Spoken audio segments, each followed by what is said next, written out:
Vieux canon. Ces dernières années, des archéologues ont récupéré de vieux canons du fleuve Savannah en Géorgie aux États-Unis. Ils ont été découverts à un rythme de plus d'un par mois, de sorte qu'à la fin d'avril 2022, il y en avait 19. Les scientifiques ont testé les canons et croient qu'ils datent d'environ 240 ans. Plutôt que d'être des armes américaines, il est presque certain qu'ils provenaient de navires britanniques qui ont été sabordés pendant la guerre d'indépendance. Le premier des canons a été trouvé par accident. Il y a un plan en cours pour approfondir le canal de navigation du fleuve et une drague utilisée à cette fin est sortie du fleuve au début de 2021, saisissant un canon dans ses mâchoires. Cela a incité les archéologues à entrer dans l'eau et à effectuer un contrôle plus approfondi, et ainsi la chaîne de découverte a commencé. Au début, on pensait que les canons se révéleraient être des reliques d'un navire de guerre confédéré dont l'épave a été trouvée dans le fleuve il y a plusieurs années, mais ce n'est pas le cas. Les historiens militaires ont confirmé que les canons ne sont pas de conception américaine, et cela signifie presque par défaut qu'ils doivent être des reliques du siège de Savannah en 1779. Bombe de la Seconde Guerre mondiale. Parmi toutes les choses que vous pourriez trouver enterrées dans le sol, une bombe non explosée de l'époque de la Seconde Guerre mondiale doit être parmi les plus alarmantes. Heureusement pour les habitants de l'Allemagne, de telles choses y sont trouvées plus souvent que vous pourriez l'imaginer. Une particulièrement grande a été découverte à Francfort en septembre 2017, forçant l'évacuation de milliers de personnes de la ville. La bombe colossale a été trouvée lors de travaux de construction dans l'ouest de Francfort, et les experts étaient tellement inquiets à son sujet qu'ils ont ordonné à 60 000 personnes de quitter temporairement leur maison. C'est la plus grande évacuation en Allemagne depuis la guerre elle-même. Selon les calculs des spécialistes du désamorçage des bombes, l'engin était assez puissant pour aplatir un pâté de maison entier s'il explosait. Heureusement, les spécialistes ont pu désamorcer la bombe et l'emporter. Même maintenant, plus de 70 ans après la fin de la guerre, plus de 2000 tonnes de bombes actives sont trouvées en Allemagne chaque année. Les Alliés ont largué plus d'1 500 000 tonnes d'explosifs sur le pays pendant la guerre, dont 15% n'ont jamais explosé et sont encore enterrés, attendant d'être trouvés. Anneau doré préhistorique. Quoi de mieux que de trouver un anneau d'or dans une tombe préhistorique? Trouver 169 anneaux d'or dans une tombe préhistorique. Il s'agit d'une salle d'anneaux d'or si grande que Sonic le hérisson en aurait été fier. Les anneaux ont été trouvés dans un site funéraire préhistorique dans le comté de Bihor en Crișana, en Roumanie, en août 2022, alors que des ouvriers creusèrent le sol dans la région en prévision de la construction d'une nouvelle route. Ce faisant, ils ont découvert 3 sites funéraires de l'ère néolithique, 2 tombes de l'âge du bronze et 2 autres de l'époque romaine. Il est probable que l'occupante féminine de la tombe, contenant les anneaux d'or, était de la culture de Tisza-Polgár, qui vivait en Crișana il y a 6500 ans. Sans surprise, les archéologues sont convaincus qu'elle était un membre de haut rang de cette ancienne société, peut-être même une reine. La tombe contenait également un bracelet en cuivre, des colliers de cou, des perles d'or et 800 perles supplémentaires faites d'os d'animaux. Si vous vous demandez pourquoi elle avait besoin de tant d'anneaux, c'était pour tenir ses cheveux en place. Ce n'étaient pas les seuls accessoires avec lesquels elle a été enterrée. Avant de continuer, je voudrais vous demander de vous abonner à la chaîne. Ça ne coûte rien. Ensemble, nous sommes plus forts. Vieille pirogue. En 2021, une pirogue vieille de 1200 ans a été trouvée dans le lac Mendota, dans le Wisconsin, aux États-Unis. Presque exactement un an plus tard, en septembre 2022, une autre pirogue a été trouvée presque au même endroit, mais celle-ci est encore plus ancienne. L'analyse au radiocarbone de la pirogue la date de presque exactement l'an 1000 avant Jésus-Christ, ce qui lui donne 3000 ans. Cela signifie qu'elle est de loin la pirogue la plus ancienne jamais trouvée dans la région des Grands Lacs des États-Unis d'Amérique, battant le précédent détenteur du record d'1 millier d'années. En outre, elle constitue également la plus ancienne preuve physique directe de l'utilisation des transports aquatiques par les personnes dans la région. Les scientifiques et les archéologues ont été si stupéfaits par les résultats du test qu'ils ont fait retester l'ancien vaisseau 3 fois pour s'assurer qu'il n'y avait pas d'erreur. Le fait que 2 pirogues anciennes aient été trouvées à une telle proximité fait se demander aux archéologues s'il y avait autrefois un établissement au bord du lac ici, dans l'Antiquité, et ils fouillent maintenant l'ancien rivage pour voir s'il y a des preuves pour confirmer la théorie. La pirogue sera nettoyée et conservée avec l'assistance des membres tribaux locaux. Statue en bois. L'équipage d'un navire de pêche néerlandais effectuait ses tâches régulières quotidiennes en juillet 2022 lorsqu'il a capturé quelque chose d'inattendu. Le chalutier à crevettes a emprisonné une étrange statue en bois et les experts ne sont toujours pas sûrs de quoi en faire. La statue est du genre qui aurait été placée sur la poupe de navires néerlandais du XVIIe siècle, mais elle est dans un état si bon qu'il est difficile de croire qu'elle puisse être si vieille. Pour compliquer encore les choses, l'individu représenté par la statue semble porter un bonnet phrygien. Des bonnets comme celui-ci étaient portés au combat par les guerriers phrygiens, mais ces batailles ont eu lieu plus d'un millier d'années avant le XVIIe siècle.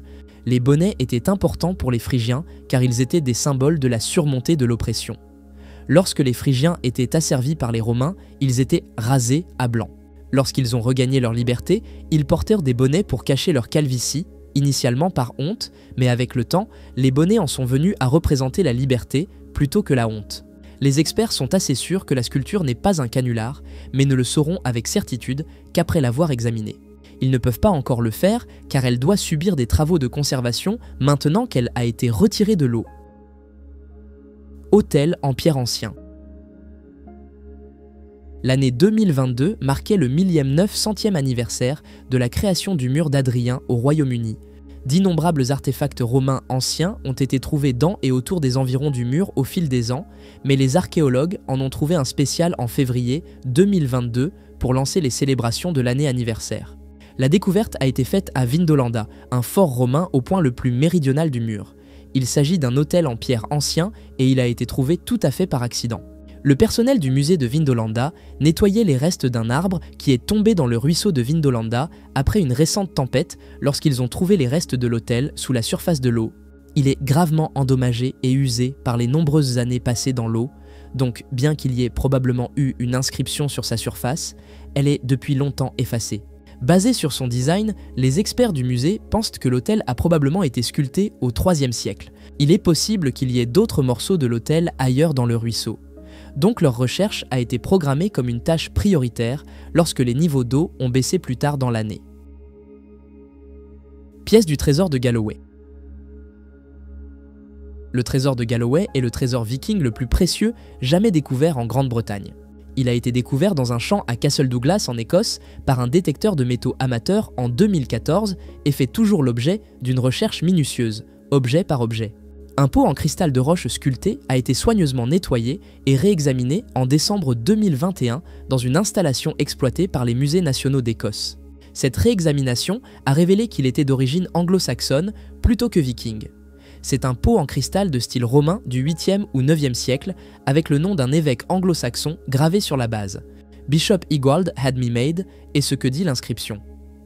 Cela soulève la possibilité que les Vikings aient pillé une église en Northumbrie et enterré leur butin avec d'autres antiquités vikings. Cela implique également que le trésor peut contenir d'autres artefacts non vikings. L'un d'eux, une croix pectorale en argent qui est unique au monde, pourrait être la pièce maîtresse de la collection. Nous avons toujours cru que les Vikings l'avaient créé jusqu'à maintenant, mais nous sommes de retour à la case départ, sans notion de ce qui est viking et ce qui ne l'est pas. Trésor ancien de Jersey. Il y a plus de 2000 ans, quelqu'un vivant sur la petite île de la Manche de Jersey a caché 50 000 pièces de la progression de l'Empire romain en les enterrant. En 2012, les pièces ont été découvertes par une paire d'amis fouillant des terres agricoles sur l'île avec leurs détecteurs de métaux. Les deux amis sont désormais responsables de la plus grande découverte de monnaie celtique ancienne jamais trouvée en Europe. Les pièces ont une valeur estimée à plus de 10 millions de livres. Celui qui a enterré les pièces a pris de grandes mesures pour s'assurer que personne d'autre ne les trouverait. Elles étaient enterrées dans un trou de plus d'1 mètre de profondeur et cachées avec une quantité d'argile. En fait, elles étaient si bien cachées que la personne qui les a cachées n'aurait peut-être jamais pu les retrouver, ce qui pourrait expliquer pourquoi elles n'ont jamais été déterrées à nouveau. Il est probable que le propriétaire de cette vaste richesse était membre d'une tribu de Bretagne Nord. Les pièces auraient même pu représenter toute la richesse de la tribu, mais nous ne le saurons jamais avec certitude. Reste d'une femme vampire. Nous, au XXIe siècle, savons que les vampires ne sont pas réels, mais les gens du XVIIIe siècle n'en étaient pas si sûrs.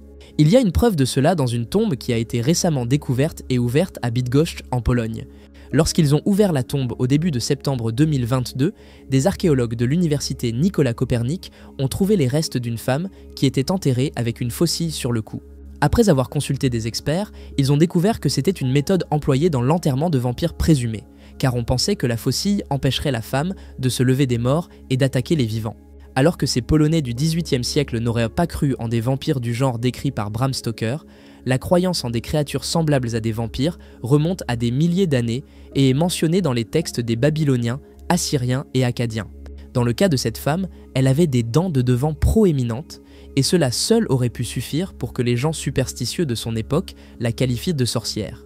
Les sorcières étaient censées être capables de ressusciter en tant que vampires, d'où la faucille. Malgré cela, elle avait été enterrée avec un bonnet en soie sur la tête, ce qui signifie qu'elle était de statut social relativement élevé. Vase en bronze. En décembre 2021, des archéologues en Chine ont confirmé la découverte d'un vase en bronze dans une tombe sur le site de Liulich, près de Pékin. Cette découverte est considérée comme significative car le vase daterait de la fondation même de Pékin en tant que ville pendant l'ère de la dynastie Zhou de l'Ouest, il y a 3000 ans. Pour rendre le vase encore plus intéressant, on pense qu'il correspond à un autre vase en bronze trouvé sur le site dans les années 70. Il semble que les récipients alimentaires décorés aient été fabriqués en paire. Les deux vases portent des inscriptions qui incluent un caractère appelé Yan, qui est une référence spécifique à l'établissement d'une nouvelle ville. Pendant la période des Zhou de l'Ouest, les vases en bronze étaient strictement interdits à quiconque n'était pas membre de la classe dirigeante.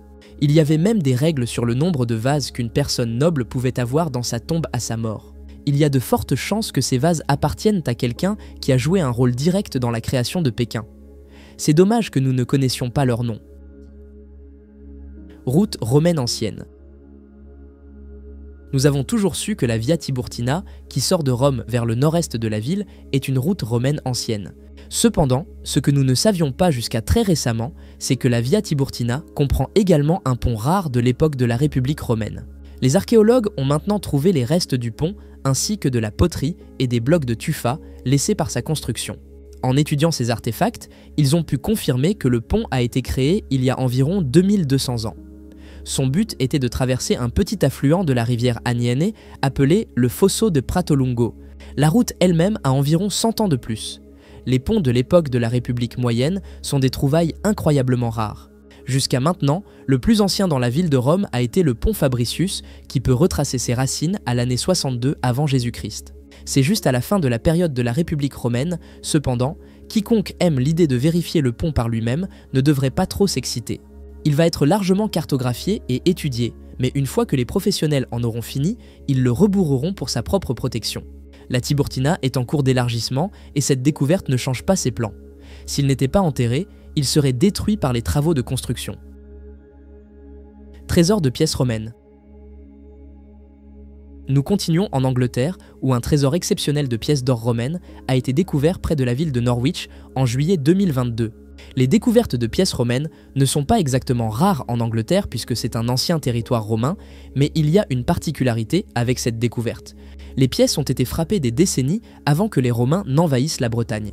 Les 11 pièces d'or ont été trouvées sur des terres qui étaient autrefois dominées par la tribu des Icénies, qui s'est levée contre les Romains sous la direction de la reine Boudica. Considérant que les pièces ont un peu plus de 2000 ans, elles sont dans un état incroyablement bon.